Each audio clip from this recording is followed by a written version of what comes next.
simulator games have first been around since 1958. Quoting Rebecca B., simulation games date back to the early days of computing. One of the earliest examples was a game called Tennis for Two, developed in 1958 by physicist William Higginbotham, hard name, and Robert Dvorak. This game was a simple simulation of a tennis match, played on an oscilloscope display. This source has been taken from Gamersdecide.com. Welcome to my video essay, and today we're going to do an analysis of real-world experience from video games. From a simple 2D game on an oscilloscope display to top-of-the-line realistic shooters or flight simulators, we have came a long way in terms of, well, games. Simulation games, for that matter. Simulator games have gone a long way in terms of graphics, sound design, and realism. One good example is Arma. The game has been released in late 2006 for Windows by Bohemia Interactive. During launch, the game was very similar to Counter-Strike Source.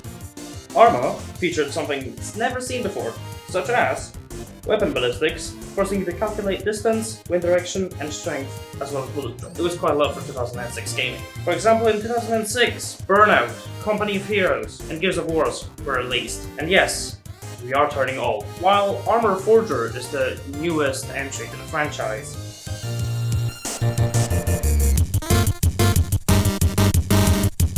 the game was introduced in 2022 as early access, and in November 2023 its 1.0 version was released, marking the first entry to the game. It was released for Windows and Xbox Series consoles. The game is a very realistic simulation of guerrilla warfare where you have to use real tactics to overcome the enemy. For example, Guerrilla Tactics. The game has a setting of a Cold War that turned warm, if that makes sense, meaning the historic era of Cold War had been reimagined to show that the war actually broke out, instead of just being a nuclear fight or threat. There are two playable nations, USSR or Russia and United States. You fight on an island to gather supplies, fight for oil and money, as well as managing your own little squads, and the massive element of the game, lone warfare, where you help out guerrilla fighters as a US soldier. But now, why a game can be someone's future? How can a game impact someone so much that they make a career out of it? Or even better, how can someone input things learned from these games into real life?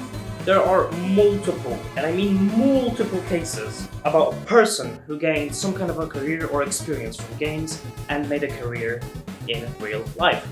For example, Glenn McGee, who was a passionate iRacing player who wanted to step up his game. McGee worked up at the ranks of iRacing, the online simulators, and its racing league, competing in and winning regional and national championships, which is pretty good by itself. Sometimes with more than 30,000 on the line. He eventually earned himself the iRacing MX5 Cup World Championship, and with it, an invite to a Mazda Racing League. Another person that is quite big in my heart is Jan Manderbro. He is a British driver who also developed his career with roots in gaming. He had no particular motorsport experience, he just liked to play games, having played sim racing like Gran Turismo and other games at the time. During his career, he had finished on the podium in his class in the 24 hours of Le Mans, won races and contended for titles in the GT3 and Junior Formula cars, and competed at the highest level of Super GT, Super Formula, and the FIA World Endurance Championship. Furthermore, the 2023 film Gran Turismo is loosely based on his actual career. But